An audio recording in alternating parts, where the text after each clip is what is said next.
Assalamu alaikum students, welcome to another lecture of software design and architecture. Today is the 23rd lecture of our SDA course, and by now we have covered more than 2/3 of our course, so I do hope that you are catching up on all of the different concepts that we have been focusing on in different lectures, and I do hope you've done your assignments and quizzes that have been assigned to you throughout the previous lectures.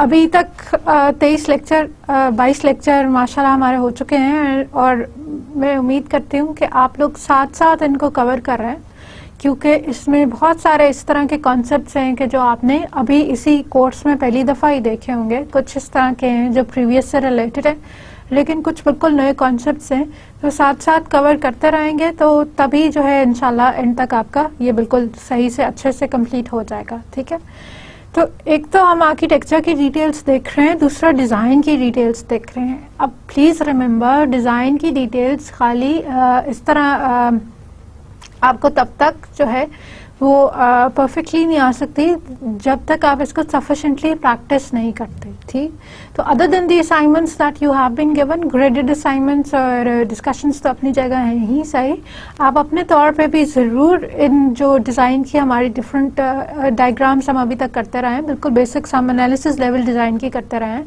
उन सब diagrams को ज़रूर practice कीजिए। ठीक है, आपको जो books दी हुई हैं उनके अंदर आपके छोटे छोटे सिनारियोज हैं या टेस्ट सिनारियोज दिए हुए हैं, मिनी केसेस दिए हुए हैं, उन सारे सिनारियोज, मिनी केसेस, एग्जांपल्स के ऊपर खुद से डिज़ाइंस क्रिएट करें। ठीक है, उन्हीं के यूज़ केसेस क्रिएट करें, एक्टिविटी डायग्राम्स क्रिएट करें, ताकि आपको इन सब के कॉन्सेप्ट्स बहुत बेहतर और भी क्लियर हो जाएं। ठीक, आप अपने लेक्चर्स आप as a point of reference तो इस्तेमाल कर सकता है, बिल्कुल कर सकता है, लेकिन आपकी जब तक प्रैक्टिस नहीं होगी तब तक आपको जो है ये एक वो परफेक्शन वाली चीज़ बिल्कुल भी नहीं आएगी। ठीक है, सो प्लीज़ डू दैट। अभी फर्दर 1-2 लेक्चर्स में भी हम यही काम करेंगे कि हम और डायग्राम्स देखेंगे, और इन सब के लिए, इन सब डायग्रामेटिकल्स के जितने भी लेक्चर्स हैं उन सब के लिए मेरी आपको यही रिक्वेस्ट है कि please other than the lectures आप खुद भी इनको ज़रूर बनाएं।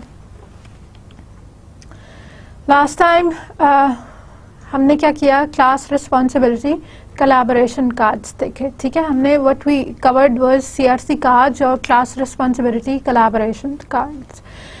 अब CRC कार्ड्स क्या है, एनालिसिस लेवल पे हमारे पास एक मेथड है कि जिसके थ्रू हम अपनी रिक्वायरमेंट्स की एक फर्दर क्लैरिफिकेशन लेकर आते हैं। रिक्वायरमेंट्स को थोड़ा सा हम सॉर्ट ऑफ एक्सपैंड कर रहे हैं, डिटेल्स उनके अंदर ऐड कर रहे हैं।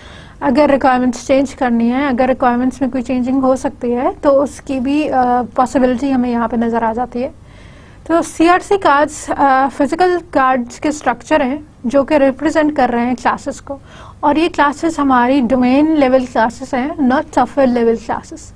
इसमें से कुछ क्लासेस तो बाद में जाके आपकी सॉफ्टवेयर क्लासेस में चेंज हो जाती हैं, लेकिन कुछ जो हैं वो आपके डोमेन की एंटिटीज़ के अंदर ही रहती हैं, which is not a problem for us at all. ठीक है, तो CRC कार्ड्स के बेसिक 3 एलिमेंट्स होते हैं, क्लास का नाम, क्लास की रिस्पॉन्सिबिलिटीज़ और क्लास के कोलैबोरेटर्स। ठीक है, so it is divided into 3 basic structures, class name, classes responsibilities and classes collaborators. जो क्लास का नाम है वो बेसिकली रिप्रेजेंट करता है कि वो कौन सी क्लास है, और इसे एक मीनिंगफुल रिप्रेजेंटेशन देता है, और this has to be singular, it can not be plural. जैसे अगर स्टूडेंट्स को रिप्रेजेंट करना है तो हम स्टूडेंट की एक क्लास बनाते हैं। ठीक है, वो स्टूडेंट की एक क्लास मल्टीपल ऑब्जेक्ट्स के थ्रू मल्टीपल स्टूडेंट्स को रिप्रेजेंट करेंगे। Responsibility, everything that a class knows और अ क्लास डज। ठीक है, हर वो चीज़ जो क्लास के डाटा के तौर पे एट्रीब्यूट्स में मिल जाती है दैट क्लास नोज, और हर वो चीज़ जो फंक्शनैलिटी के हिसाब से हम उसको दे देते हैं दैट अ क्लास डज। ठीक है, जो एक क्लास के बहुत सारे फीचर्स हैं वो those are the things that a class does, और जो भी आप फंक्शनैलिटी की डाटा की टर्म्स में दे रहे हैं वो they are categorised as the things that a class knows. ठीक है, फिर इसमें एक एस्पेक्ट ये था कि एक क्लास कुछ अपने फंक्शंस को कंप्लीट करने के लिए दूसरी क्लासेस पे डिपेंडेंट होती है, ठीक है. Class can not do everything all by itself, so there are some features for which it is dependent upon other classes. तो उन सारी डिपेंडेंसीज को रिप्रेजेंट करते हैं हम कोलैबोरेशंस के थ्रू, ठीक है. कोलैबोरेशंस ये बताती हैं कि एक क्लास कौन सी दूसरी क्लास से अपने कौन से फंक्शन को कंप्लीट करने के लिए डिपेंडेंट है. क्लासेस को क्रिएट करने का, CRC कार्ड्स को क्रिएट करने का जो एक पूरा प्रोसीजर है जिसके थ्रू एंड में we result end up with set of cards. हमारे पास एक इस तरह के आ जाते हैं जिन पे हमने अपनी डोमेन की क्लासेस निकाल ली हैं और उनकी रिस्पॉन्सिबिलिटीज डिफाइन कर ली है. ये पूरा procedure that's the CRC modelling, ठीक है. तो फिर हमने ये देखा था कि CRC मॉडल्स क्रिएट कैसे करते हैं, इसके क्या तरीके हैं. कुछ हमारे पास एक इटरेटिव स्टेप्स हैं, कुछ इस तरह के आपके पास सीक्वेंस ऑफ स्टेप्स दिया हुआ है जो that you follow in order for you to create a CRC model that involves आपके जो, क्योंकि डोमेन के जो लोग हैं जिनके लिए आप सॉफ्टवेयर क्रिएट कर रहे हैं वो भी इन सारे प्रोसेस में एक्टिवली इन्वॉल्व होते हैं, ठीक है. Your CRC or analysis level class responsibility cards cannot be created without the involvement of your business domain experts. So the business domain experts जब आप उनको भी इन्वॉल्व करते हैं तो फिर आपको ये प्रोसेस जो है वो ज़रूरी नहीं है कि इन हाउस ही हो. आपको इसके लिए अब क्या करना पड़ता है कि एक जगह तैनात करनी पड़ती है, एक फैसिलिटेटर रखना पड़ता है. जो एजेंडा या गोल है वो सबको कम्युनिकेट करना पड़ता है. उस एजेंडा या गोल को फिर फॉलो करके और फिर अपने CRC कार्ड्स बनाने पड़ते हैं जिसमें कांस्टेंट इनपुट हमारे पास डोमेन एक्सपर्ट्स से आ रही है और उन्हीं की दी हुई इनपुट की बेसिस पे कोई क्लेरिफिकेशंस कर रहे हैं, कोई बात छोटी करनी है, कुछ लंबी करनी है, तो वो सारा प्रोसेस कर रहे हैं. ये सारे स्टेप्स जब आप यू डू द ब्रेनस्टॉर्मिंग, हम अपने BDEs के साथ मिलकर, डोमेन एक्सपर्ट्स के साथ, बिजनेस डोमेन एक्सपर्ट्स के साथ मिलकर एक ब्रेनस्टॉर्मिंग का सेशन रखते हैं. और जब ये सारे स्टेप्स कंप्लीट कर लेते हैं तो you result with and up with set of CRC cards, या एक CRC मॉडल आपके पास बन जाता है. CRC कार्ड्स का एक करेक्शन बन जाती है, ठीक है. तो इसका फ़ायदा क्या होता है? एक तो जैसे बयान किया हमने कि रिक्वायरमेंट्स को क्लैरिफाई कर देगा. दूसरा ये क्या करेगा कि ये हमारी जो एनालिसिस की क्लासेस हैं या डिज़ाइन की क्लासेस हैं उनको आइडेंटिफाई करने में हेल्प करता है. आज का हमारा एजेंडा क्या है कि हम एनालिसिस लेवल क्लास डायग्राम बनाएं, ठीक है तो ये भी क्लास डायग्राम, नोटेशंस तो ये भी क्लास डायग्राम की ही इस्तेमाल करती है. लेकिन लेवल ऑफ डिटेल जो एक क्लास डायग्राम एनालिसिस लेवल में है और एक क्लास डायग्राम डिज़ाइन लेवल में है, दैट इज़ डिफरेंट, ठीक है.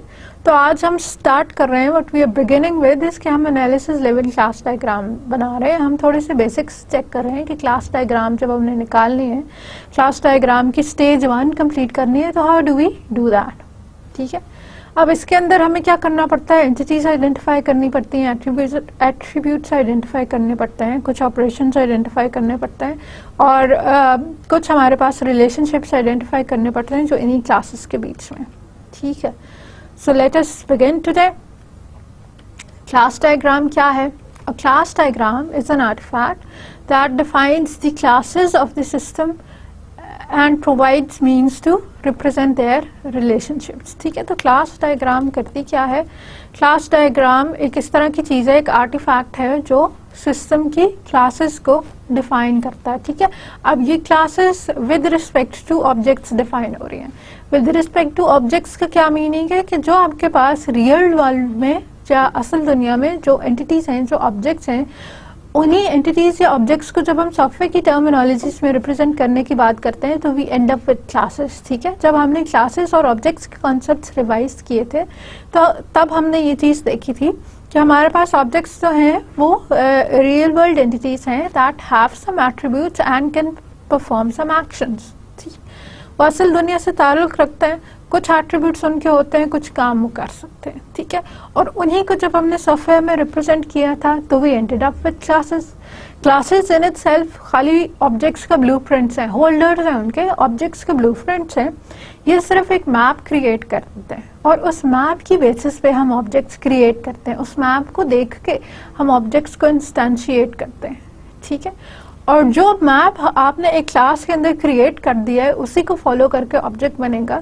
तो एसेंशियली जो ऑब्जेक्ट के अपने एट्रीब्यूट्स हैं वो क्लास में रिप्रेजेंट हो रहे हैं, और जो ऑब्जेक्ट्स के मेथड्स थे, जो ऑब्जेक्ट के बिहेवियर्स थे, वो क्लास में रिप्रेजेंट हो रहे हैं। तो हम ये कह सकते हैं कि क्लास एक जनरलाइज्ड सा एग्जाम्पल है जो कुछ एट्रीब्यूट्स होल्ड करता है या जिसके कोई डाटा मेंबर्स होता है, और कुछ बिहेवियर्स होल्ड करता है या कोई मेंबर फंक्शंस रखता है।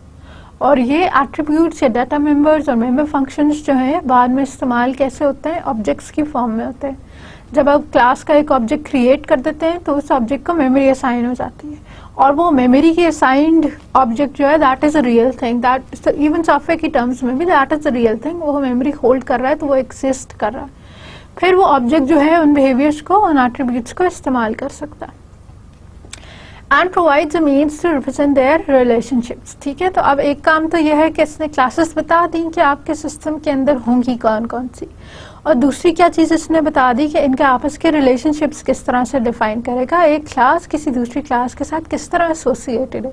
ठीक है, इवन CRC कार्ड्स में भी जो हम लास्ट टाइम पढ़ रहे थे हमने उनमें भी देखा था कि क्लासेस को अपनी फंक्शनैलिटीज़ पूरी करने के लिए कोलैबोरेट करना पड़ता है। ठीक है, स्टूडेंट को अगर किसी कोर्स के अंदर रजिस्टर कराना है तो स्टूडेंट की क्लास को कोर्स की क्लास के साथ कोलैबोरेट करना पड़ेगा। ठीक है, कस्टमर ने अगर ऑर्डर प्लेस करना है तो कस्टमर की क्लास को ऑर्डर की क्लास के साथ कोलैबोरेट करना पड़ेगा। कुछ इस तरह की डाटा है जो कि आपकी कस्टमर की क्लास में पड़ा है, और कुछ डाटा है जो ऑर्डर की क्लास में पड़ा है, और ये दोनों जब तक नहीं मिलेगा एक कंप्लीट ऑर्डर प्रोसेसिंग नहीं हो सकती। ठीक है, तो both these classes collaborate with one another to perform one functionality. तो वही आइडिया एक्चुअली हमारे पास क्लास डायग्राम्स में भी है कि हम क्लासेस के रिलेशनशिप्स डिफाइन करते हैं। क्यों करते हैं? क्योंकि क्लासेस सिंगल हैंडेडली अकेले से एक क्लास जो है वो सारे फंक्शनैलिटीज या सारे फीचर्स परफॉर्म नहीं कर सकती। एक क्लास को कोई सिस्टम के फंक्शनैलिटीज या सिस्टम के फीचर्स अचीव करने के लिए एक क्लास को दूसरी क्लास के साथ कम्युनिकेशन करनी पड़ती है। ठीक है, Now how to create a class diagram? Class diagram क्या है? क्लासेस के relationships। अच्छा, अब ये understand this कि ये crude definition, ये complete definition नहीं है, basic definition है जिसमें हमने basic मकसद बता दिया है class diagram का। ठीक है, इसके ऊपर further जो है जितनी भी enhancements हैं वो हम वक्त के साथ साथ देखते जाएंगे कि relationships के आगे से और क्या बताता है, क्लासेस की कोई टाइप्स बताता है या नहीं बताता, या रिलेशनशिप्स की कोई टाइप्स बताता है या नहीं बताता, या रिलेशनशिप्स की कोई मल्टीप्लिसिटीज बताता है या नहीं बताता। ठीक है, तो वो हम टाइम के साथ एक एक करके वो सारे कॉन्सेप्ट्स भी हम देखते जाएंगे। How to create a class diagram बनानी कैसे, इसके लिए हमारे पास 3-4 स्टेप्स हैं। आइडेंटिफाई करें जो भी आपकी एंटिटीज़ हैं, और यहाँ एंटिटीज से मुराद आपकी बिजनेस लेवल एंटिटीज़ हैं। ठीक है, हमारे जब एक प्रॉब्लम आपको डिस्क्राइब कर दिया, जैसे हमने एक स्टूडेंट मैनेजमेंट सिस्टम बनाना है तो एक प्रॉब्लम आपको डिस्क्राइब कर दिया कि एक ऐसा सिस्टम चाहिए जो स्टूडेंट्स का रिकॉर्ड होल्ड कर सके, उन्हें कोर्सेज में इनरोल करा सके, कोर्सेज के अलावा कोई उनके रिजल्ट्स निकाल सके। ठीक है, तो वो सारी जब आपको एक डिस्क्रिप्शन डोमेन की दे दी तो उसमें से हम जो डोमेन की एंटिटीज़ हैं उनको अलग करें, उनको आइडेंटिफाई कर रहे हैं कि क्या क्या चीज़ें तो एंटिटीज़ हमारे पास कंसिडर हो सकती हैं। ठीक है, देन स्टेप 2 आइडेंटिफाई एट्रीब्यूट्स। यही जो एंटिटीज आपने डिफाइन कर लिए हैं इन्हीं एंटिटीज के एट्रीब्यूट्स निकालें, इन्हीं पे निकालें कि किसके क्या क्या फीचर्स हैं। ठीक है, and then identify and model the relationships. ये एनालिसिस लेवल में ज़रूरी नहीं है, जनरली क्लास डायग्राम के अंदर हम ये काम भी करते हैं कि रिलेशनशिप्स मॉडल करते हैं, आइडेंटिफाई करते हैं, फिर ऑपरेशंस आइडेंटिफाई करते हैं और मल्टीप्लिसिटीज डिफाइन करते हैं। अब अगेन ये इस तरह के है कि आप ऑपरेशंस डिटेल्ड क्लास डायग्राम के अंदर रिप्रेजेंट करते हैं, आपकी एनालिसिस लेवल क्लास डायग्राम के अंदर ऑपरेशंस का होना कंपल्सरी नहीं है, we leave that part out mostly. ठीक है, और मल्टीप्लिसिटीज डिफाइन करते हैं कि एक क्लास कितनी दूसरी क्लासेस के साथ एसोसिएट हो सकती है। तो जो पहला स्टेप था हमारे पास आइडेंटिफाई एंटिटीज, हमने क्या किया कि after defining the use cases the next step is to cross the system boundary. Use cases से हमें ये पता चल गया कि फीचर्स कौन कौन से हैं। ठीक है, हमने एक जनरल सी डिस्क्रिप्शन या पिक्चर ले ली अपने सिस्टम की, फिर हमने क्या किया नेक्स्ट स्टेज पे क्या किया, open the system black box. अब आप अंदर की डिटेल पे जा रहे हैं, आपने व्हाट डिफाइन कर लिया था, यूज केसेस के साथ रिक्वायरमेंट्स डिफाइन हो गई थी, तो what has to be done वाला पार्ट हम कर चुके हैं और अब हम चाह रहे हैं कि how will it be done वाली क्लैरिफिकेशन लेकर आए। Think of the whole system in terms of entities, concepts और ऑब्जेक्ट्स। अब अपने पूरे के पूरे सिस्टम को इन्हीं टर्म्स में सोचें कि ये कुछ एंटिटीज या कॉन्सेप्ट्स या ऑब्जेक्ट्स हैं जो आपस में मिलके एक कंप्लीट सिस्टम हमारा बना रहे हैं। ठीक है, इसमें जो चीज़ हमें हेल्प करती है वो कॉन्सेप्ट कैटेगरी लिस्ट है।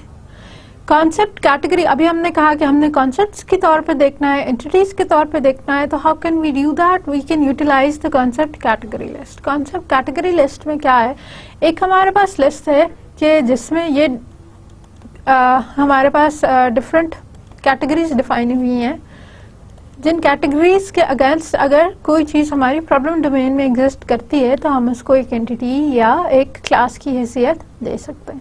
ठीक है, फिजिकल या टैंजिबल ऑब्जेक्ट्स को दे सकते हैं, जैसे हमारा पॉइंट ऑफ सेल सिस्टम है। ठीक है, अच्छा अब जल्दी से डिस्क्राइब कर देती हूँ कि पॉइंट ऑफ सेल सिस्टम क्या है। पॉइंट ऑफ सेल सिस्टम इस तरह से है, जैसे आप बड़े बड़े सुपर स्टोर्स पे जाते हैं तो वहाँ पे आपको चेकआउट के लिए एक काउंटर पे जाना पड़ता है और उस काउंटर पे जो भी आपने चीज़ें खरीदी होती हैं वो सारी चीज़ें प्रोसेस होती हैं और प्रोसेस होके फिर आपसे पेमेंट लेके और हम आपको जो है चीज़ें दे देते हैं फॉर यू टू हैव दम। ठीक है, तो अब वो इसमें क्या है कि कस्टमर ने आपके स्टोर से चीज़ें खरीद ली, चीज़ें उठा ली, एक्चुअली चीज़ें उठा के वो आपके पास लेकर आया या जो भी उसको रिक्वायर्ड थी उसने चीज़ें आपको बता दी। आपने क्या किया कि वो प्रोडक्ट्स जो हैं वो अपने सिस्टम के अंदर एंटर किए। ठीक है, चाहे आप बार कोड रीड करके कर रहे हैं या कस्टमर ने आपको वैसे ही बता दिया है कि उसको एक बड़ा सा फ्रिज चाहिए तो आपने लिख लिया कि एक फ्रिज चाहिए, या छोटे छोटे आइटम्स हैं कि जैसे एक शैम्पू ले लिया और 5 सोप्स ले लिए, तो इस तरह की चीज़ें तो उसने बार कोड रीड करके कर लिया।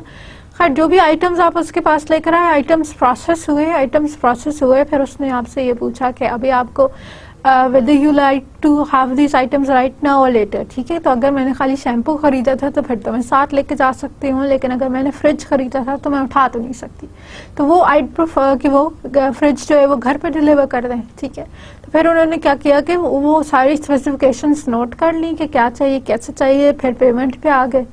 पैसे आइदर आप कैश में दे रहे हैं या आप क्रेडिट कार्ड के थ्रू दे रहे हैं, तो फिर आपने अगेन कुछ इन्फॉर्मेशन दी, वो इन्फॉर्मेशन प्रोसेस हुई।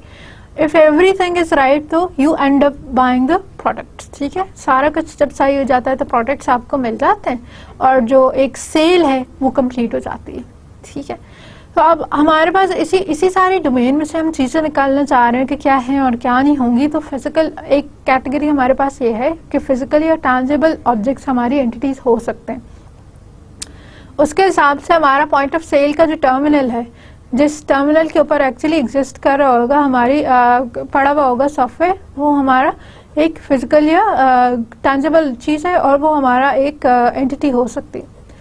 जो सेकंड हमारे पास है वो स्पेसिफिकेशंस, डिज़ाइंस और डिस्क्रिप्शंस ऑफ थिंग्स है। ठीक है, स्पेसिफिकेशन किसी चीज़ की या उसका डिज़ाइन या डिस्क्रिप्शन। ठीक है, जैसे प्रोडक्ट स्पेसिफिकेशन, अभी मैंने आपको बताया कि आप रेफ्रिजरेटर खरीदने चले गए तो रेफ्रिजरेटर की कोई कैपेसिटी होगी, रेफ्रिजरेटर को कोई वेट होगा, अगर वो पेल ने बनाया है या किसी और कंपनी एलजी का है तो कोई उसकी कंपनी होगी, कोई इसका, फिर आगे से इनकी अपनी स्पेसिफिकेशन होते हैं कि एलजी का कौन सा मॉडल है या पेल का कौन सा मॉडल है, तो कोई मॉडल की स्पेसिफिकेशन होगी, फिर वो एक कोई ट्रिपलेट है या एक फ्रीज़र है, तो डिफरेंट इसके आगे से फर्दर डिटेल्स होंगी। ठीक है रेफ्रिजरेटर, लेकिन अगैन बहुत सारी इसकी चीज़ें होंगी जो इसको इसकी स्पेसिफिकेशन के लिए ज़रूरी है to define what it really is, तो वो हमारी प्रोडक्ट स्पेसिफिकेशन है। This is again an entity. ठीक है, अभी ये याद रखिए मैं इनको डायरेक्टली क्लासेस के नाम नहीं दे रही, मैं इनको एंटिटीज़ के नाम दे रही कि ये कोई फिजिकल एंटिटीज़ हैं या कोई कॉन्सेप्चुअल एंटिटीज़ हैं जो हमारे डोमेन में एग्जिस्ट कर रहे हैं। देन प्लेसेस, ठीक है, जगह जैसे स्टोर रूम है, ऑफिस है, क्लासरूम है, लैब है, इस तरह की चीज़ें। ट्रांजैक्शंस जैसे सेल है या पेमेंट है। ठीक है, मेक अ सेल या मेक अ पेमेंट, तो वो सेल या पेमेंट कोई ना कोई ट्रांजैक्शन है। फिर ट्रांजैक्शन लाइन आइटम्स। ठीक है, ट्रांजैक्शन के लिए जो आपको आइटम्स चाहिए, सेल लाइन आइटम ये सिर्फ उस वक्त एग्जिस्ट कर रहे हैं जब आपकी कोई ट्रांजैक्शन अकर हो रही है, अदरवाइज जो है इनकी एग्जिस्टेंस नहीं है। Then we have cashier, cashier है, स्टूडेंट है, इंस्ट्रक्टर है, सेल्स असिस्टेंट है, कस्टमर है, एवरी रोल्स ऑफ पीपल, ठीक है, जो भी डिफरेंट एक्टर्स हैं, जो भी हमारे पास लोग हैं जो डिफरेंट काम कर सकते हैं, वो हमारे पास रोल्स ऑफ पीपल्स की वजह से एंटिटीज हो सकते हैं। Then containers of other things, store या पेन या अगेन इस तरह की, जैसे हमारे पास प्लेसेस थी कि जिसके अंदर कोई और चीज़ मौजूद हो सकती है। ये बेसिक एक कॉन्सेप्ट कैटेगरी लिस्ट है और इसी की बेसिस पे बहुत सारे डिफरेंट ऑथर्स ने इनको फर्दर रिफाइन भी किया हुआ है, ठीक है। लेकिन प्राइमरली अगर आप खाली इससे एक को भी फॉलो कर लेते हैं, अगर ये 6-7 चीज़ें भी देख लेते हैं, तो हमारी डोमेन में से हमें इंफॉर्मेशन जो है वो रिसीव हो जाएंगी। एंटिटीज को रिप्रेजेंट कैसे करते हैं? अच्छा, अब पहले domain model is used to represent entities and illustrates meaningful concepts in a problem domain. हमारा जो डोमेन मॉडल है वो एंटिटीज को रिप्रेजेंट करता है और इन एंटिटीज का कोई ना कोई कॉन्सेप्ट देता है, मीनिंगफुल कॉन्सेप्ट देता है हमारी प्रॉब्लम डोमेन में। पहले हमारे पास डोमेन मॉडल एक simple box and line notation के साथ रिप्रेजेंट हो रहा था और अब हमने क्या किया है कि उसी को फर्दर इन्हांस कर लिया है ताकि हमने एनालिसिस लेवल उसी की क्लास डायग्राम बना लिया। लेकिन जो प्राइमरी इंफॉर्मेशन इन दोनों में रिप्रेजेंट हो रही है वो सेम है, ठीक है। तो डोमेन मॉडल भी आपका उसी लेवल पे उन्हीं चीज़ों के साथ काम कर रहा है जिसमें हमारी एनालिसिस लेवल क्लास डायग्राम कर रही होती है, ठीक है। So it represents it is a representation of real world things and not software components। जैसे अभी हमने सेल की बात की या प्रोडक्ट लाइन आइटम की बात की, तो अभी हम सॉफ्टवेयर की टर्म्स में नहीं सोच रहे हैं, अभी रियल वर्ल्ड की टर्म्स में सोच रहे हैं। And it is a set of static structure diagrams, no operations are defined. अभी हाँ, इस स्टेज पे एनालिसिस की स्टेज पे हमें ऑपरेशंस डिफाइन करने की ज़रूरत नहीं, कौन कौन से फंक्शनैलिटीज़ होंगी वो डिफाइन करने की हमें ज़रूरत है। इस स्टेज पे हम बस इतना कर रहे हैं कि हम कौन कौन सी एंटिटीज़ हैं, कौन से स्टैटिक स्ट्रक्चर्स हैं, हम जरा वो डिफाइन कर रहे हैं। कॉन्सेप्ट शो कर सकता है, एसोसिएशंस बिटवीन कॉन्सेप्ट शो कर सकता है कि a course is taken by a student, ठीक है। एट्रीब्यूट्स ऑफ कॉन्सेप्ट्स शो कर सकता है, स्टूडेंट का नाम है, स्टूडेंट का कॉन्टैक्ट नंबर है, ठीक है। ऐसे ही पॉइंट ऑफ सेल में से अब हमारे पास क्या क्या निकल आया कि पॉइंट ऑफ सेल है, एक हमारे पास आइटम है, ठीक है, स्टोर है, सेल है। अब मैनेजर जो है वो इन सब को मेंटेन कर रहा है, तो एक हमारे पास मैनेजर चीज़ हो गई, कस्टमर ने ये सब बाय करने हैं तो कस्टमर एक हमारे पास चीज़ हो गई, कैशियर जिसने आपसे प्रोडक्ट्स के कौन कौन से प्रोडक्ट्स आपको चाहिए वो उसने आपसे पूछ लिया और उसकी बेसिस के ऊपर एक ऑर्डर कंप्लीट क्रिएट कर लिया, ठीक है। फिर सेल्स लाइन आइटम, जैसे ही आपने प्रोडक्ट्स जो हैं अपनी सेल शुरू हुई, उसके ऊपर कोई ट्रांजैक्शन शुरू हुई तो हमारे पास सेल्स लाइन आइटम्स एग्जिस्ट किए। सेल्स लाइन आइटम्स किसी भी करंट सेल के अंदर जो आइटम्स इन्वॉल्व थे वो आपके पास है। देन पेमेंट्स, कस्टमर ने जो फाइनली पे किया है हमें आइदर थ्रू कैश और through credit card, that's a payment. Then product catalogue, जिसमें जितने भी हमारे प्रोडक्ट्स हैं वो सारे पड़े हैं, कौन कौन से प्रोडक्ट्स हमारे स्टोर में एग्जिस्ट कर रहे हैं। एंड देन प्रोडक्ट स्पेसिफिकेशंस, ठीक है। तो ये स्पेसिफिकेशंस बता देती हैं कि प्रोडक्ट कौन सी टाइप का है, कौन सी साइज का है, कौन से वेट का है, कौन सी कैटेगरी का है, कौन सी ब्रांड का है। तो अब ये एक पार्शियल लिस्ट हमारे पास आ गई, ठीक है। अभी हमने पूरे के पूरे सॉफ्टवेयर को कंसिडर भी नहीं किया, जो हमारे पास लिमिटेड सी चीज़ें थी हम खाली उसी को देख के उसी के साथ चल रहे हैं और उसमें हमने देख लिया कि कुछ इस तरह का सेट हमारे पास निकल आता है। एंड में कुछ इस तरह का एक सेट निकल आता है जो हमारी एंटिटीज को रिप्रेजेंट कर रहा होता। अब जब एक बार एंटिटीज रिप्रेजेंट हो गई तो हमारा दूसरा मकसद क्या है? Identify attributes. The second thing that we need to do is identify attributes. Attributes है क्या? Is a logical data value of an object, ठीक है।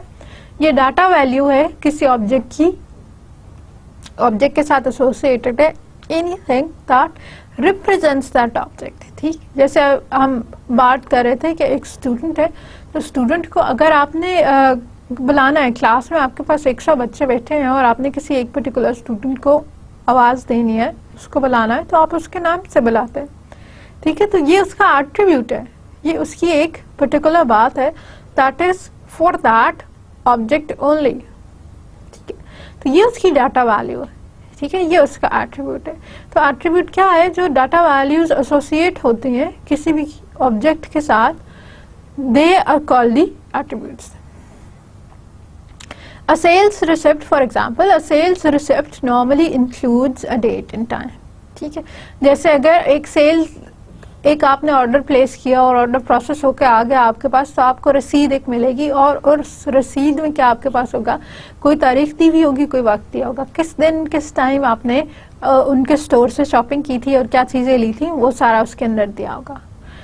The sale concept would need a date and time attribute, ठीक है। अब cell की जो रसीद होती है, रसीद के ऊपर डेट और टाइम दिया हुआ होता है, तो इसका मतलब है कि जो हमने कॉन्सेप्ट निकाला था सेल वाला, अ सेल वुड बी मेड, ठीक है, उस कॉन्सेप्ट के साथ एसोसिएट होना चाहिए कि एक डेट होनी चाहिए और एक टाइम होना चाहिए, ठीक है। तो हमारे पास एक सेल्स रसीद जो एक्चुअली निकलती है जब सेल पूरी होती है, ठीक है, उस सेल्स की रसीद के ऊपर डेट और टाइम दिया होता है। अब ये क्योंकि सेल का नतीजा है, ये एक ऑर्डर का नतीजा है, तो ऑर्डर के साथ या सेल के साथ ये डेट और टाइम एसोसिएट होने चाहिए।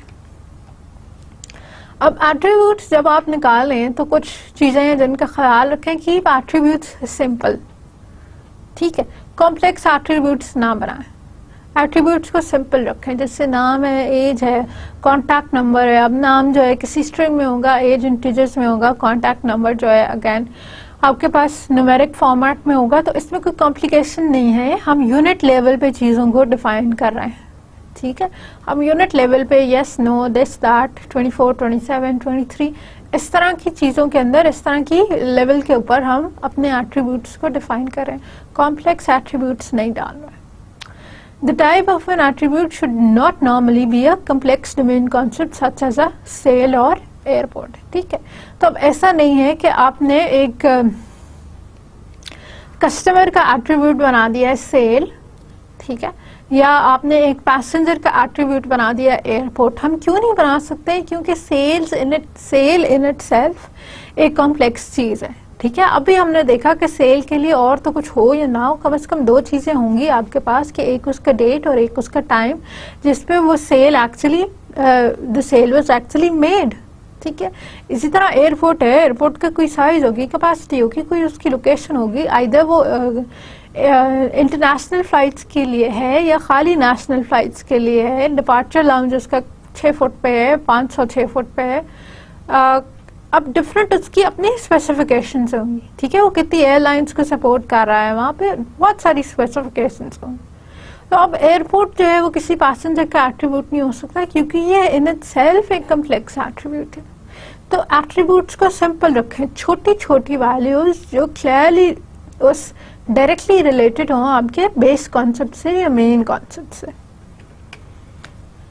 Attributes in a domain model should preferably be pure data values, boolean, date, number, string और simple attributes, color, phone number, zip code, universal product code, ठीक है। तो जो बिल्कुल स्मॉलर लेवल पे, जो लोएस्ट लेवल के ऊपर आपको चीज़ें मिलती हैं, हम उन्हीं को एज एट्रीब्यूट्स लेना प्रेफर करते हैं।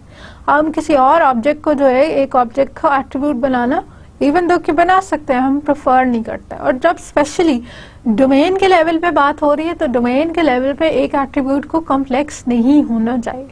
हम हर ऑब्जेक्ट के साथ एसोसिएटेड खाली उसकी अपनी प्रॉपर्टीज ही उसके अंदर डिफाइन कर रहे हैं।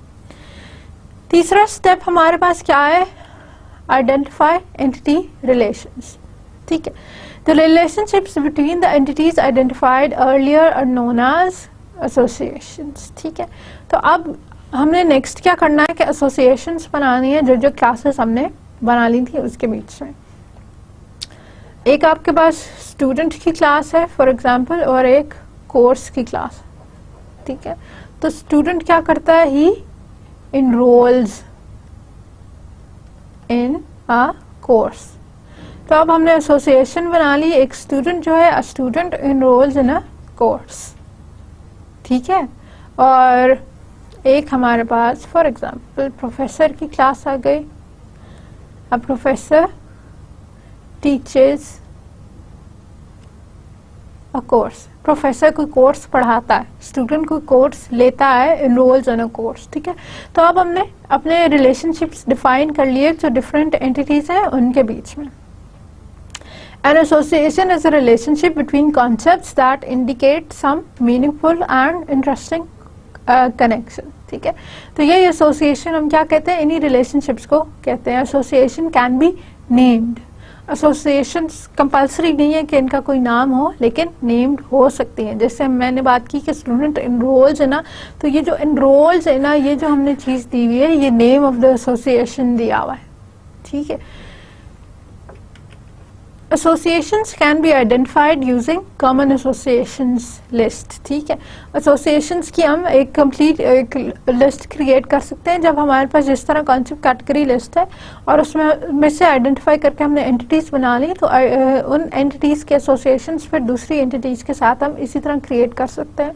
क्या आपने स्टूडेंट की क्लास देखी और कोर्स की क्लास देखी और फिर ये मेंशन किया कि स्टूडेंट की क्लास कौन कौन सी चीज़ों के लिए डिपेंडेंट है कोर्स की क्लास पे, ठीक है। अगर वो किसी चीज पे डिपेंडेंट है तो फिर उनके बीच में कोई ना कोई एसोसिएशन एस्टैब्लिश हो जाएगी। And then identify operations, add operations और method names by analysing the interaction diagrams, ठीक है। अब ये वाला जो काम है ये हम एनालिसिस लेवल पे स्किप कर देते हैं, ठीक है। जब आप एनालिसिस डायग्राम बना रहे हैं तो ये पार्ट हमारे पास ऑप्शनल है और ये प्राइमरली जो है हम we skip this out.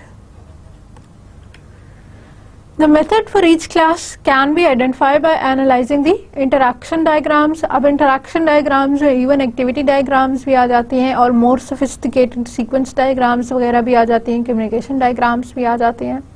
And then last stage identify multiplicities. A multiplicity defines how many instances of type A can be associated with one instance of type B, ठीक है।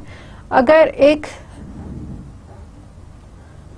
Student exist कर रहा है तो वो कोर्स की कितनी objects के साथ एसोसिएट हो सकता है।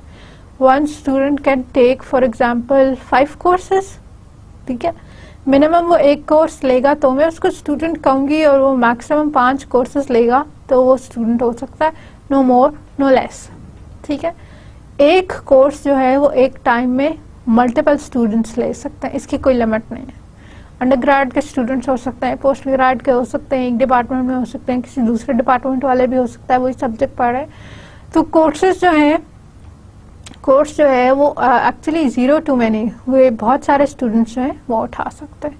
अच्छा, अब ये जो आपको लिख के बता रही हूँ 0 और स्टार और 1 और स्टार, इसको नेक्स्ट लेक्चर में भी डिटेल में देखेंगे, आज में भी थोड़ा सा देख लेंगे।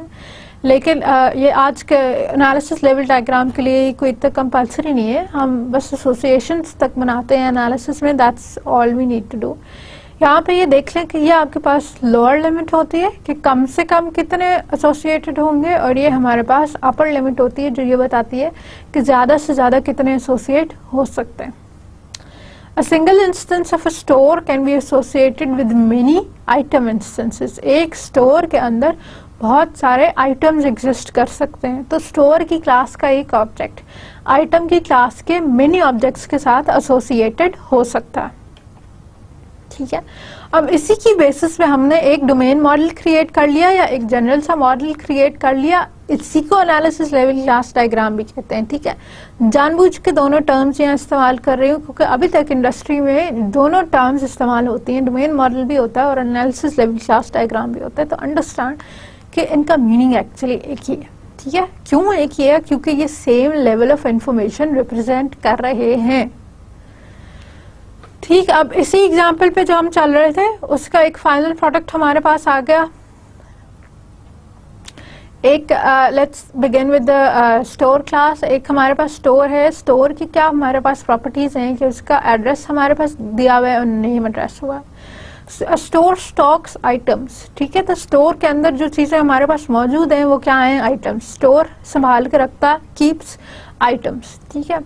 एक आइटम जो है अब वो कौन सी और चीज़ों या क्लासेस या एंटिटीज के साथ एसोसिएटेड है? Item associated sales lines item के साथ है और आइटम एसोसिएटेड प्रोडक्ट के साथ है, ठीक है। अब प्रोडक्ट के अंदर हमारे पास क्या है, उसकी डिस्क्रिप्शन दी हुई है जो टेक्सचुअल फॉर्मेट में होगी, और उसकी प्राइस दी हुई है जिसमें हम ये बता देंगे कि इसकी करंटली क्या कीमत है, unit price and then universal product code. ठीक है, जिस तरह बार कोड्स होते हैं तो वो बार कोड्स भी एक्चुअली प्रोडक्ट कोड्स को ही रीड कर रहे हैं, तो एक उसका यूनिक आइडेंटिफायर कि जिससे आपको पता चल जाए कि ये कौन सा प्रोडक्ट है। ठीक है, तो एक प्रोडक्ट डिस्क्राइब करता है एक आइटम को, ठीक है, किसी एक इंस्टेंस को ही डिस्क्राइब कर रहा होता है। अब ये प्रोडक्ट किसके साथ एसोसिएटेड है और कौन सी क्लासेस के साथ, सेल्स लाइन आइटम के साथ और प्रोडक्ट कैटलॉग के साथ।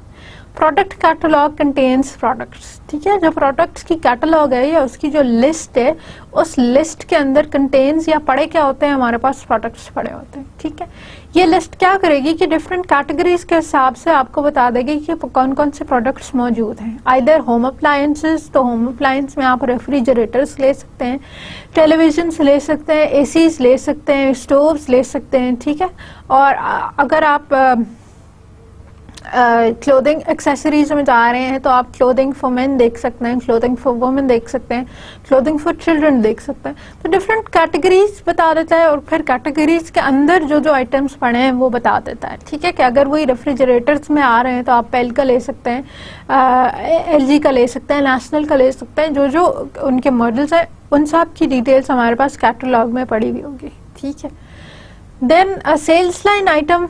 अब sales line item described by, अब इसकी डिटेल हमने कहा कि सेल्स लाइन आइटम तब एग्जिस्ट करता है जब एक सेल एग्जिस्ट करती है। जैसे एक सेल स्टार्ट होगी तो सेल्स लाइन आइटम भी एग्जिस्ट करेगा। अब सेल्स लाइन आइटम्स जो है ये किसी की सेल को रिकॉर्ड करता है, किसी का हिसाब रखता है, एक आइटम की सेल का हिसाब रखता है।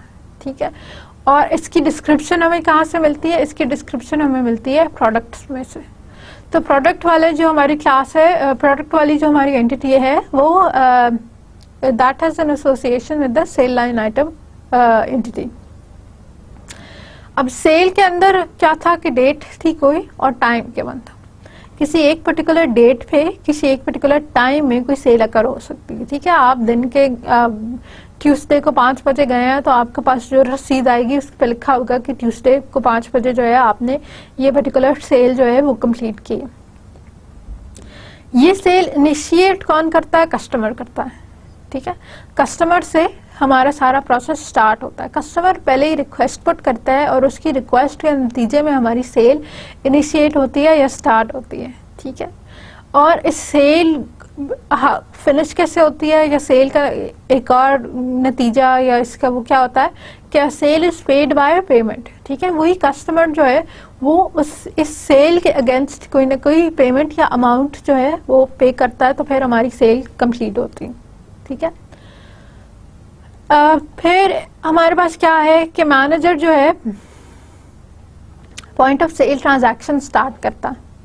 ठीक है, manager starts a point of sale transaction, और ये पॉइंट ऑफ सेल ट्रांजैक्शन जो है कैप्चर करती है एक पर्टिकुलर सेल को। ठीक है, और जो कैशियर है आपका, जो आपको एक्चुअल एंड में जो है वो अकाउंट्स का हिसाब रखता है, he records the sales on those transactions. जितनी ट्रांजैक्शंस दिन में हुई हैं उसके हिसाब से अकाउंट्स का रिकॉर्ड रखना है। तो वो जो सेल्स रिकॉर्ड करनी है वो सारी की सारी वो इन्हीं पोस्ट पे करनी है। And a store has posts, एक स्टोर के अंदर बहुत सारी ट्रांजैक्शंस हो रही है। तो इस तरह हम इस पूरे अपनी क्लास एनालिसिस क्लास डायग्राम को रीड करते हैं कि हम ये देख सकते हैं कि यहाँ पे हमारे पास मल्टीपल एंटिटीज हैं। ठीक है, एंटिटीज कैसे दूसरी एंटिटीज के साथ एसोसिएटेड है।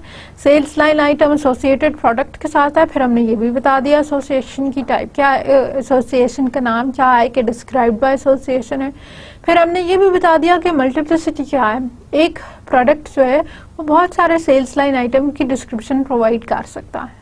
ठीक है, जैसे मैंने आपको कहा था कि 1 शैम्पू और 5 साबुन, तो 5 के 5 साबुन ही है, तो उन 5 के 5 के लिए हमारे प्रोडक्ट की डिस्क्रिप्शन होगी, एक ही डिस्क्रिप्शन होगी और वो 5 आइटम्स के लिए होगी। ठीक है, तो ये 1 to many रिलेशनशिप में।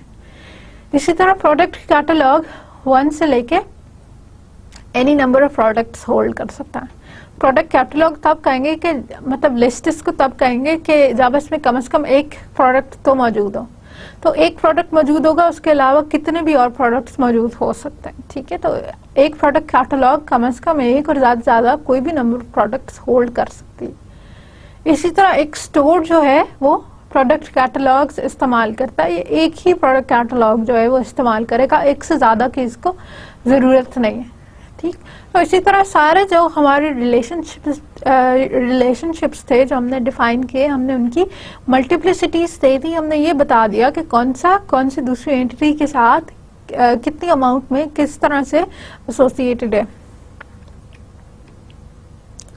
अब एक और आपको एग्जांपल कराती हूँ। अब ये भी मतलब ये वाली एग्जांपल जो है ये एक इस पर्टिकुलर किताब से ली हुई है, software design from programming to architecture. एक फोटो कंपोजर की एप्लीकेशन कंसिडर करें जिसने पिक्चर्स लेनी है और पिक्चर्स के ऊपर कुछ थोड़ी बहुत मॉडिफिकेशन करनी है। A photo composer is a program for making compositions of photographs as illustrated, ठीक है। दो डिफरेंट हमने फोटोग्राफ्स ली और उन फोटोग्राफ्स को एक जगह पे बना के एक बड़ी सी पिक्चर बना ली। Can be used to bring together photographs of individual family members possibly taken at different times so that result has the effect of a family photograph, ठीक है। तो हमने बहुत सारे अपने घर के लोगों की जो हो सकता है एक ही जगह पे बनी हुई हो या एक ही टाइम में बनी हुई हो, लेकिन ये भी हो सकता है कि डिफरेंट जगहों डिफरेंट टाइम्स में बनी हो। हमने उन सारों की पिक्चर्स एक फ्रेम में इकट्ठी कर दी, ठीक है। छोटे भाई की अलग कर दी, बड़े भाई की अलग कर दी, अलग ले ली और फिर उस जो अलग ले ली थी उनको एक तस्वीर के अंदर डाल दिया, ठीक है। और इसका नतीजा या रिजल्ट हमारे पास क्या निकला, बिल्कुल ऐसे ही है कि जैसे एक ही फैमिली फोटोग्राफ हो जिसमें सारे लोग इकट्ठे हों। Backgrounds can also be chosen by the user. अब इसमें बैकग्राउंड घर का देना है या दरख्त देना है या कोई पहाड़ी देनी है, तो ये सारे यूजर की अपनी मर्जी पे है, ठीक। ये अब इसकी एक जनरल डिस्क्रिप्शन थी। ये जो हमारे पास एक पैराग्राफ है, ये बहुत क्रूड टर्म्स में, जनरल टर्म्स में हमारे सॉफ्टवेयर को एक्सप्लेन कर रहा है, ठीक है। अब हमने कहा था पहला स्टेप हमारे पास क्या था कि हमने अपनी डोमेन से एंटिटीज निकालनी होती हैं, क्लासेस निकालनी होती हैं, ठीक है। एक्सट्रैक्ट नाउन्स फ्रॉम टेक्स्ट, जो आपके पास दिया हुआ टेक्स्ट जो आपको डिस्क्रिप्शन दी हुई है उसमें से नाउन्स निकालना शुरू करते हैं, ठीक है। मैंने आपको कहा था डिफरेंट ऑथर्स की डिफरेंट लिस्ट्स हैं। तो अब अगेन ये वही वाली गाइडलाइन है जो आपको पहले दी हुई है। स्ट्रक्चर्स देख लें, सिस्टम्स देख लें, डिवाइसेस देख लें, इवेंट्स देख लें, roles, sites and organisational units, ठीक है। Look for these components, look for these, ठीक है। जो आपको इंग्लिश के टेक्सचुअल फॉर्मेट में दिया हुआ है उसके अंदर लुक फॉर दीज स्ट्रक्चर्स कौन कौन से, सिस्टम्स कोई डिफाइन हुआ हुआ है, कोई डिवाइसेस तो नहीं डिफाइन हुई हुई, कोई इवेंट है कि आइदर दिस इज हैपनिंग और दैट, इस तरह की कोई डिटेल तो दी हुई है, रोल्स कोई दिए हुए, ठीक है।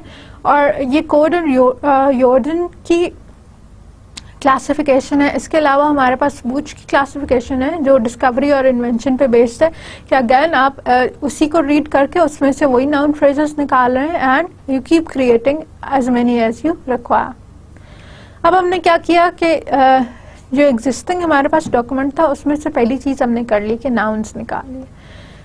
User can select background, background एक नाउन है, ठीक है। अब फ्रेम सेलेक्ट हो सकता है, फ्रेम की बेसिस पे बन सकते हैं, ठीक है। कॉम्पोजिशन हो सकती है, ताकि हम कह रहे थे कि कॉम्पोजिशन ऐसे कर ले कि जैसे एक ही फैमिली फोटोग्राफ लगे, डिस्प्ले कर सकते हैं। फैमिली की फोटोग्राफ्स हो सकती हैं, family is a noun, photograph is a noun, portraits हो सकते हैं, रिकॉर्ड कर सकते हैं, स्क्रोल बार, यूजर, ये सब के सब हमारे पास नाउन्स हैं, ठीक है। फिर इन्वेंशंस, एल्बम क्रिएट कर सकते हैं, जो आपके पास एग्जिस्टिंग चीज़ें हैं उनकी पिक्चर्स हैं उनकी बेसिस पर। सेरेमनी के लिए हम बना सकते हैं, ठीक है। कोलाजेस बना सकते हैं, ग्राफिकली कुछ एनहांस कर सकते हैं, इलस्ट्रेशंस, मोमेंटोस, मेमोरियल्स, सोवेनियर, विजुअलाइजेशन, ठीक है। ये अब डायरेक्टली टेक्स्ट में दी हुई नहीं थी लेकिन ये उनसे निस्बत रखती हैं, तो ये इसलिए हमने इसके अंदर अपनी डोमेन के कॉन्सेप्ट्स में ये चीज़ें ऐड करती हैं, ठीक है। उन्हीं पिक्चर्स को इकट्ठा बनाओगे तो आपके पास एक कोलाज बन जाएगा, और ये कोलाज अगर हम फैमिली के हिसाब से बना रहे हैं तो हम एक सोवेनियर के तौर पे बना सकते हैं या मेमोरियल के तौर पे बना सकते हैं, किसी ओकेजन के पर्सपेक्टिव से बना सकते हैं। फिर हमने क्या किया कि अभी स्ट्रक्चर्स देखे, ठीक है। हमने पहले बूच वाली अप्रोच देखी, अब हम देख रहे हैं दूसरी क्या अप्रोच थी, स्ट्रक्चर्स डिफाइन करें, फोटो ट्री बना सकते हैं, फैमिली ट्री बना सकते हैं, सिस्टम्स क्या हैं, फोटोज का कोई डेटाबेस हमारे पास एग्जिस्ट कर रहा होगा, इमेज के मैनिपुलेशन के लिए कोई ना कोई हमारे पास सिस्टम एग्जिस्ट कर रहा होगा। आइदर आप इमेज के अंदर नॉइज रिडक्शन करा रहे हैं, इमेज की कोई कलर एनहांसमेंट करा रहे हैं, उसके कोई कॉन्ट्रास्ट्स मेंटेन कर रहे हैं। तो अब ये वही वाली लिस्ट है जो हमारे पास गोल्डन योर्डन दी थी, और उसके पर्सपेक्टिव से हमारी जो डिस्क्रिप्शन है हम उसी में से चीज़ें देख रहे हैं। ठीक है, तो हमने देखा कि फोटो ट्रीज पर अब ये स्ट्रक्चर्स हैं। ठीक है, ये हमारे एलिमेंट्स और एलिमेंट्स की पोजीशनिंग की बेसिस पे हो रहे हैं, तो ये हमारे पास स्ट्रक्चर्स हैं। फिर हमारे पास सिस्टम्स हैं। फोटोज का डाटाबेस क्या करेगा कि जितनी भी आपके पास पिक्चर्स हैं उनको एक फॉर्मेट में एक ही जगह पे स्टोर कर लेगा, ताकि बाद में जब आपने पिक्चर्स एक जगह लाके उनके कोलाजेस क्रिएट करने तो you can do that. Image की मैनिपुलेशन है। अब अगेन ये एक कंप्लीट प्रोसेस है। इमेज की मैनिपुलेशन जो होगी उसके लिए एक छोटी सी हमारे पास एक यूटिलिटी होगी, एक छोटी सी एक एप्लीकेशन होगी जो इमेज पे 3-4 काम परफॉर्म कर सकती है। So that's a system, tiny system in itself. And then there are devices. ठीक है, फिजिकल डिवाइसेस। दूसरी डिवाइसेस कौन कौन सी हैं आपके पास? जैसे प्रिंटर है। ठीक है, इमेज जब मैंने क्रिएट कर लिया तो इमेज में प्रिंट कर सकती हूँ। ठीक है, मॉनिटर है जिसके ऊपर आप इमेजेस को देख सकते हैं कि उनकी एक्चुअल प्लेसमेंट मैंने चेंज करनी होगी तो कैसे मैं कर सकती हूँ। ठीक है, अब इस पूरी का आइडिया ये है, जो थीम ये फॉलो कर रहे हैं, जो मकासद हैं इसके वो ये है कि आप अपनी फैमिली की डिफरेंट पिक्चर्स जो हैं, फोटोग्राफ्स जो हैं, उनको एक जगह इस तरह से कंपोज कर लें कि एक होलसम आपके पास एक पिक्चर आ जाए जो आपकी that serves as record, as a memorial for you for later to see. और इस सारे के लिए अब इसके लिए जो सिस्टम हम क्रिएट करेंगे, उस सिस्टम ने जिन जिन चीज़ों के साथ कम्युनिकेट करना है हमने उनको डिवाइसेस के अंदर डाल लिया है। ठीक है, फिर इवेंट्स इसी तरह हमारे पास है। प्रिंट करना एक इवेंट है, एक चीज़ है, एक बात है, एक प्रोसेस है। ठीक है, स्टोर करना अगेन जो हमने फोटोज का डाटाबेस हमारे पास एग्जिस्ट कर रहा है, हमने उसके अंदर स्टोर करना है, तो स्टोर करना अगेन एक प्रोसेस है या एक इवेंट है, किसी चीज़ से ट्रिगर होगा when we have to do this particular thing. ठीक है, देन साइट्स है हमारे पास। साइट्स कौन कौन सी हैं? Monitors, laboratories. ठीक है, कौन कौन सी जगह पे आप ये काम कर रहे हैं? लेबॉर्ट्रीज के अंदर कर रहे हैं, मॉनिटर्स में कर रहे हैं। ऑर्गेनाइजेशनल यूनिट्स, ठीक है, जो इसके साथ एसोसिएटेड है। फैमिली एसोसिएटेड है, फैमिली की पिक्चर्स हैं, फैमिली के पर्सपेक्टिव से हमने सारे काम करने हैं। मकसद ये है कि हम एक यूनिफाइड चीज़ बना सकें that is useful to us as a family. ठीक है, इसका आपके काम से कोई ताल्लुक नहीं है, वर्क से कोई ताल्लुक नहीं है। देन इन लॉज, ठीक है, कि आपने अपनी तस्वीरें भी रखी और अपने इन लॉज की भी तस्वीरें रखी, तो again that is an organisational unit. Roles,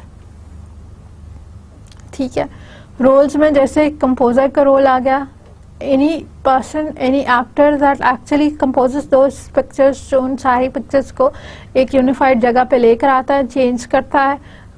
किसी के अंदर अगर कोई इमेज की मैनिपुलेशन करनी है, इमेज की मैनिपुलेशन करके puts them together so they look like one picture instead of many independent pictures as they did previously.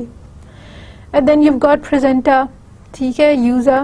तो ये डिफरेंट उसके रोल्स हैं, उसकी रिस्पॉन्सिबिलिटीज़ हैं, एक्टर्स की रिस्पॉन्सिबिलिटीज़ हैं, जिसकी बेसिस पे हम उनके रोल्स क्रिएट कर सकते हैं।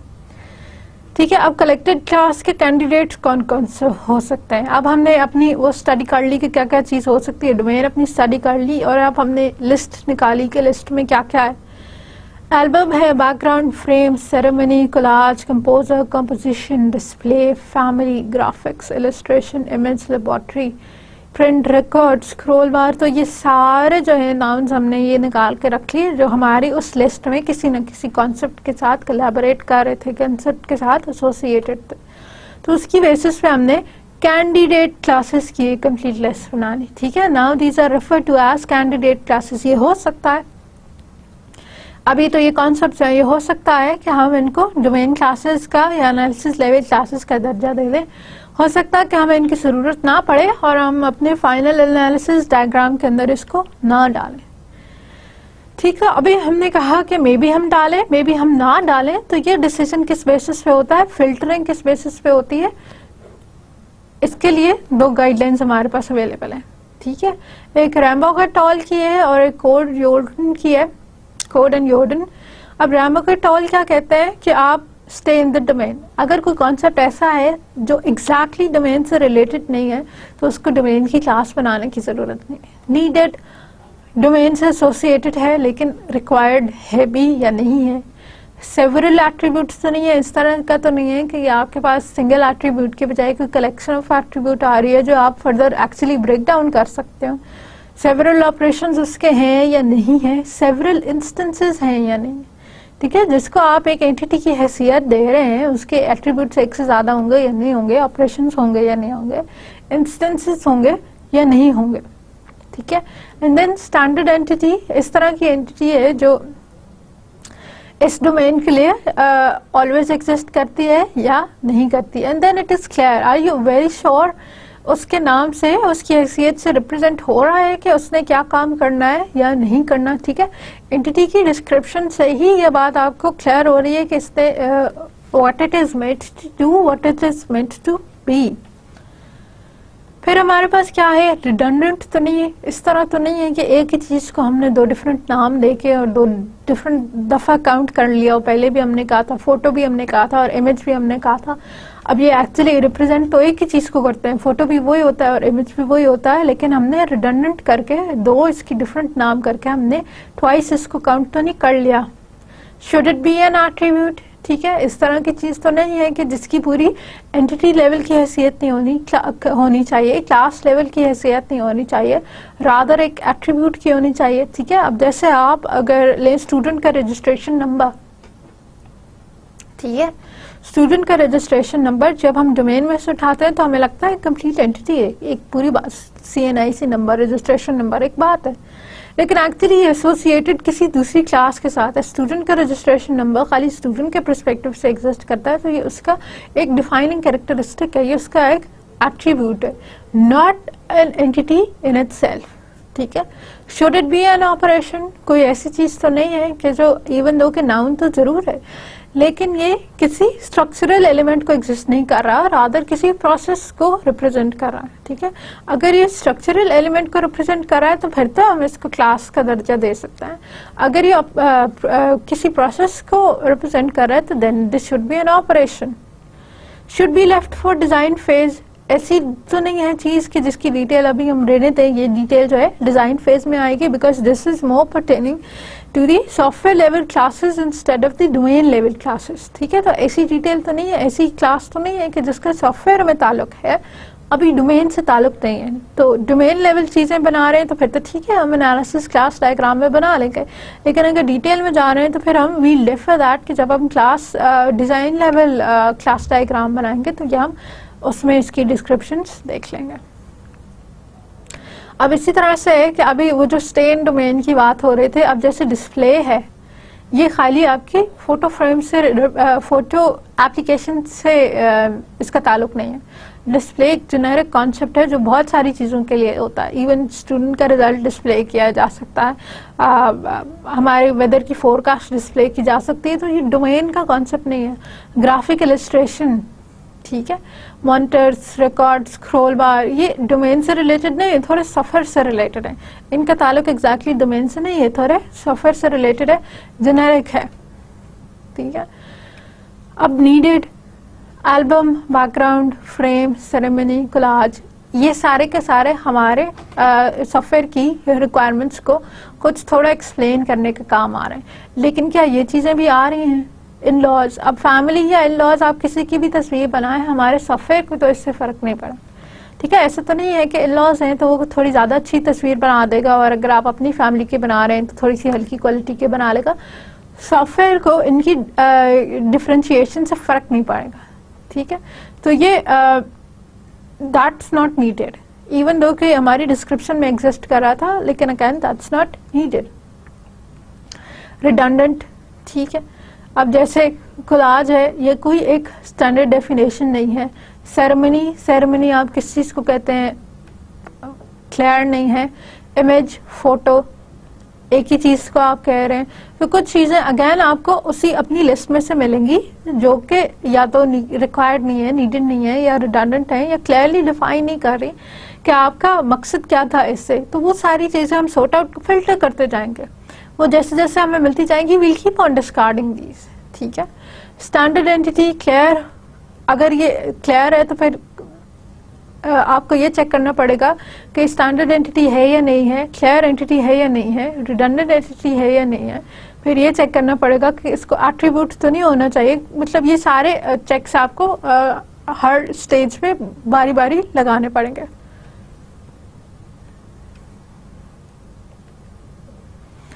अब यहाँ पे फिर फाइनली आपके पास एक सर्टेन सेट ऑफ क्लासेस आ जाएगा जो कि आपकी, जिनको हम डोमेन क्लासेस कह सकते हैं या एनालिसिस लेवल क्लासेस कह सकते हैं, जो हमारे सिस्टम को रिप्रेजेंट कर रहे होंगे। ठीक है, जैसे हम फ्रेम कह रहे हैं, एक एरिया, ठीक है, एक एरिया जिसके अंदर आप अपनी पिक्चर्स वगैरह को कंपोज कर सकते हैं, पिक्चर्स को रख सकते हैं। ठीक है, कंपोजिशन वो प्रोसेस के जिसके थ्रू हम अपनी पिक्चर्स को एक फ्रेम के अंदर ला रहे हैं ताकि हम एक बड़ी सी पिक्चर क्रिएट कर सकें। Then we've got photograph, then we've got portrait.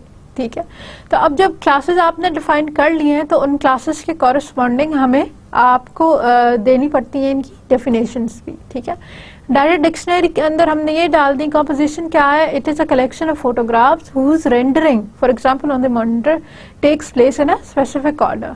अलग अलग सी फोटोग्राफ्स हैं जिनको जब आप रेंडर करते हैं या मॉनिटर पे देखते हैं तो एक पर्टिकुलर ऑर्डर के अंदर आती हैं। ठीक है, इवन जैसे वीडियोस में होता है कि आपको पहले एक कोई पिक्चर नजर आएगी, दूसरी आएगी, तीसरी आएगी, तो इसी तरह के एक स्पेसिफिक ऑर्डर के अंदर अगर पिक्चर्स हमें डिस्प्ले हो रही है तो फिर that's the idea behind the composition. Pictures को ऐसे कंपोज किया है कि उनकी प्लेसमेंट हमें एक सर्टेन तरह से प्लेसमेंट हमें एक सर्टेन इमेज दिखा रही है। A frame is a design for the framing of composition objects। ठीक है, composition objects को जो आपने रिप्रेजेंट करना है तो उनकी रिप्रेजेंटेशन के लिए फॉर एग्जांपल कोई फ्रेम आपने क्रिएट करके रखा है। A photograph is a digitised photograph. इस पर्टिकुलर सिनेरियो में हम किसी एक्चुअल फोटोग्राफ को डिजिटाइज कर दें, उसका डिजिटल वेरिएशन निकाल दें तो हम उसको फोटोग्राफ कहेंगे। And a portrait is a photograph having foreground and background. ठीक है, तो हमने क्या किया कि अपनी जो क्लासेस आइडेंटिफाई की थी उन क्लासेस की सारों की हमने डेफिनेशंस दे दी। ये डेफिनेशंस डाटा डिक्शनरी के अंदर रख दी फॉर फर्दर लेटर यूजेस। अब एक काम करें कि जो थोड़ा सा हमारे पास फोटो कंपोजर बन गया, इसकी क्लासेस हमने जो स्लाइटली आइडेंटिफाई कर ली, वर्क ऑन दीज। इसमें देखें कि कौन कौन से एट्रीब्यूट्स आप निकाल सकते हैं और उनकी क्या क्या एसोसिएशंस आपके ख्याल में होनी चाहिए। ठीक है, now let's summarise what we did today. हमने क्या किया कि हमने लास्ट लेक्चर में ये देखा था कि सीआरसी कार्ड्स क्या होते हैं और उसके हिसाब से हमने ये देखा था कि क्लासेस एग्जिस्ट करती हैं डोमेन के अंदर। उसी को हमने आज फर्दर देखा कि इन्हीं क्लासेस की बेसिस पे हम analysis level class diagrams create कर सकते हैं। अब एनालिसिस लेवल का कंटेम्परेरी नाम जो था हमारे पास वो था एक डोमेन मॉडल और उसकी सिंपल बॉक्स नोटेशन के साथ भी रिप्रेजेंटेशन हो रही थी। ठीक है, और अब जो है इसकी क्लास नोटेशन के साथ रिप्रेजेंटेशन हो रही है। अब हम एक जिस तरह एक क्लास का स्ट्रक्चर बनाते हैं उसी तरह का स्ट्रक्चर इसके लिए भी बनता है। क्लास के स्ट्रक्चर में सबसे ऊपर हमारे पास क्या आता है, क्लास का नाम आता है। सेकेंड बॉक्स में हमारे पास क्या आते हैं, एट्रीब्यूट्स की लिस्ट आती है। और थर्ड में हमारे पास क्या आते हैं, बिहेवियर्स आते हैं। ठीक है, एट्रीब्यूट्स क्या रिप्रेजेंट कर रहे हैं, जो हमारे ऑब्जेक्ट से एसोसिएटेड जो भी डिस्टिंग्विशिंग कैरेक्टरिस्टिक्स हैं। और बिहेवियर्स क्या है, everything that class has the ability to do. ठीक है, तो अभी हमने ये किया कि एक एनालिसिस लेवल पे हमारे पास इसके बिहेवियर्स की डिटेल्स होना जो है वो कंपलसरी नहीं है, लेकिन इनकी डिटेल्स होने कंपलसरी। तो हमने क्लासेस आइडेंटिफाई की, क्लासेस के एट्रीब्यूट्स डिफाइन किए और क्लासेस के दूसरी क्लासेस के साथ रिलेशनशिप्स बनाए।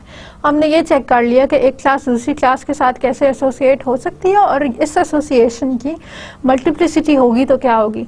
ठीक है, इसका एक ऑब्जेक्ट इसके कितने ऑब्जेक्ट्स के साथ एसोसिएटेड होगा।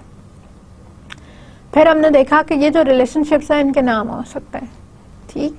अ स्टोर कंटेन्स प्रोडक्ट्स या स्टोर कंटेन्स आइटम्स, तो ये जो कंटेन्स है ये हमारे एसोसिएशन का नाम हो सकता है।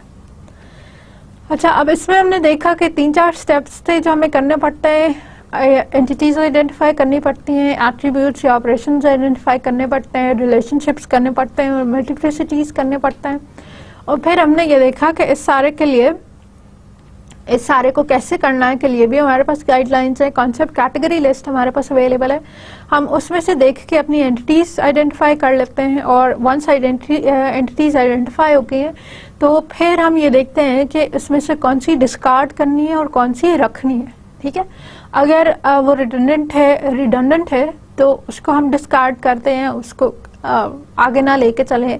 अगर वो अननेसेसरी है, नॉट नीडेड है, जैसे लॉज वाली हमारे पास क्लॉज थी कि उससे सिस्टम पे कोई इफेक्ट नहीं पड़ रहा है, वो एक बिल्कुल ही जेनेरिक डोमेन वाला कॉन्सेप्ट है, तो उसको हम डिस्कार्ड कर दें। तो अगेन इसमें फिर हमने ये किया कि एक बार तो आपने इनिशियल लिस्ट क्रिएट कर ली और उसके बाद फिर उस लिस्ट पे आपने देख लिया, फिल्टर आउट कर लिया कि कौन सी चीज़ें जो हैं वो आपने रखनी है और कौन सी चीज़ें जो हैं वो आप you can let them go.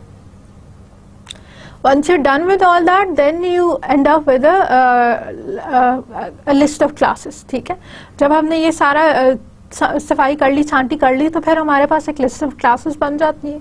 उन क्लासेस के हमने एट्रीब्यूट्स देखे और उन क्लासेस के हमने रिलेशनशिप्स देखे, और इन रिलेशनशिप्स और एट्रीब्यूट्स की रिप्रेजेंटेशन हमारे पास एक एनालिसिस लेवल क्लास डायग्राम की रिप्रेजेंटेशन है, ठीक है। So that's all for today. Next में इंशाल्लाह हम देखेंगे कि इसी में कैसे हम ऑपरेशंस की डिटेल्स ऐड करके हम इसको एक डिज़ाइन लेवल क्लास डायग्राम बना सकते हैं और कैसे that can be useful to us. So till then please do revise this lecture and do take care of yourselves. Thank you.